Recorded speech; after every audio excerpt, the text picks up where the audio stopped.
I think my ditch might be on the other side where I preemptively, despise my own work just so that it's when somebody else doesn't like it, I can, well, I beat you to it. I also think it's not any good. So whatever, you can't hurt me.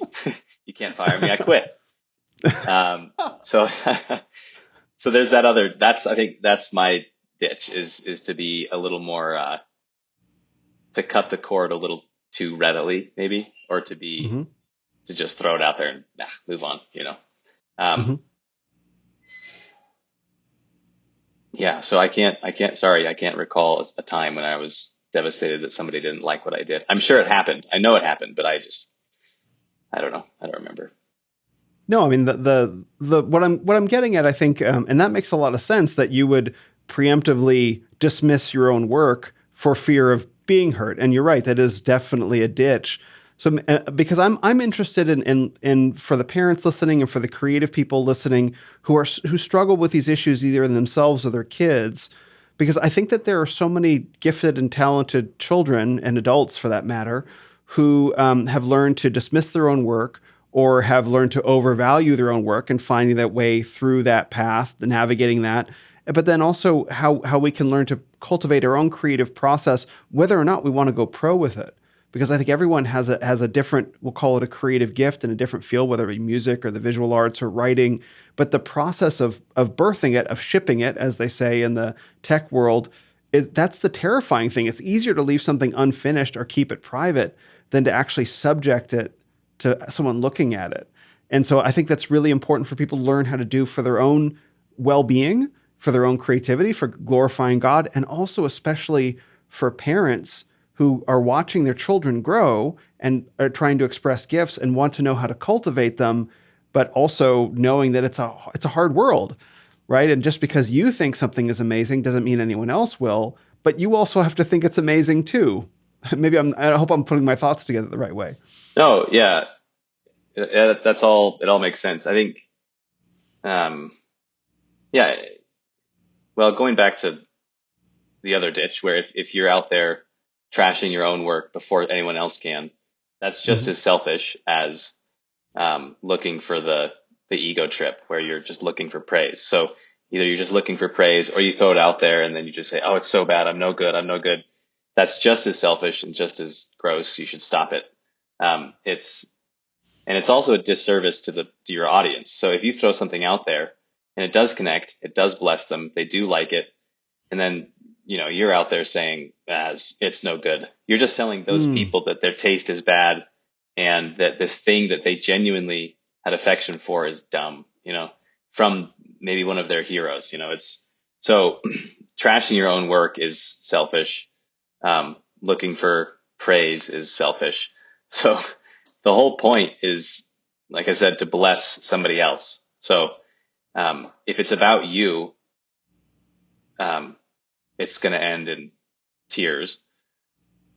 It is challenging because at the end of the day, you're the one that has to make it. It's your tastes, your skill level, your time, blood, sweat, and tears that is going into this project. So you do have to like it, and you do have to know it intimately, inside and out, just to make it. But before you can ship it. But at the end of the day, you're just cooking a meal. You're making something to feed somebody else. Mm. And when you look at it that way, you don't want to be the chef that puts something on the table and just say, yeah, I could have done better. Or Right. there wasn't as much salt, and everyone's just enjoying the meal. And you're over here Yeah. saying, yeah, this wasn't salty enough. Sorry, apologizing for it and ruining everybody's experience. Just put it out there, um, and just make flag a note. Okay, needs more salt. So next time the meal will be a little bit better. Next time it'll be a little bit better. And just don't make it about yourself once it's out there.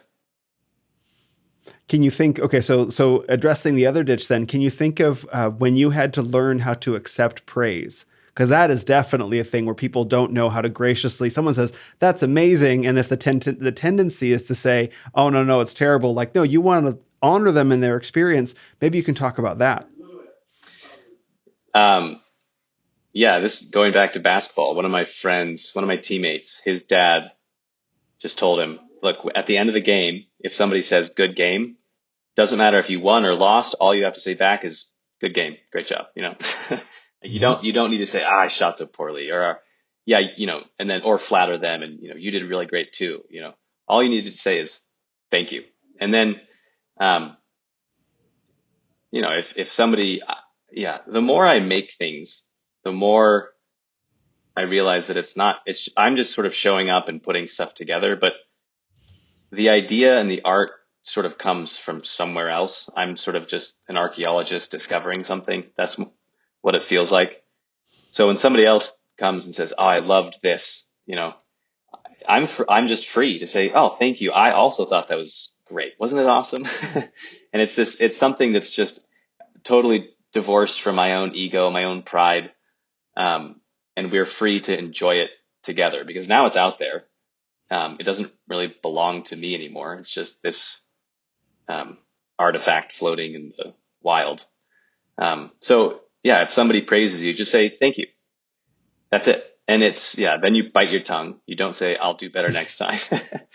I still feel that. Don't say, I'll do better next time, or don't trash your work.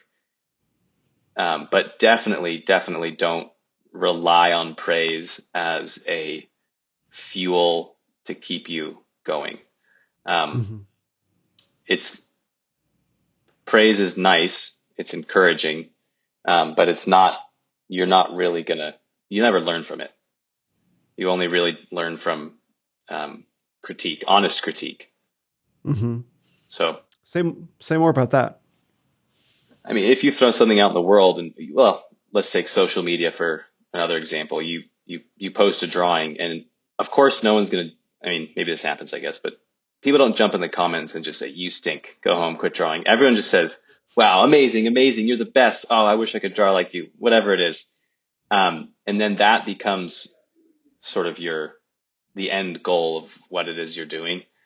That praise it's just going to stunt your growth because you're not actually going to learn anything. So if you throw something out there, no one's offering constructive criticism. They're just making your head a little bit bigger. And the Hmm. worst thing you can do as a creative is learn to rely on that, or to, even worse, to love it, to love praise. You should always feel a little bit uncomfortable when somebody says, great job, this is awesome. Hmm. um, yeah. So you don't, and praise is good because it means that somebody else was blessed. That's all it tells you. But if you throw something out there and you get a criticism, that's really actually helpful data because now you can go back and say, okay, this didn't land either because the audience missed it or because I failed to deliver. Um, and if I failed to deliver, then you can go say, how was it? This story? Was it color, drawing?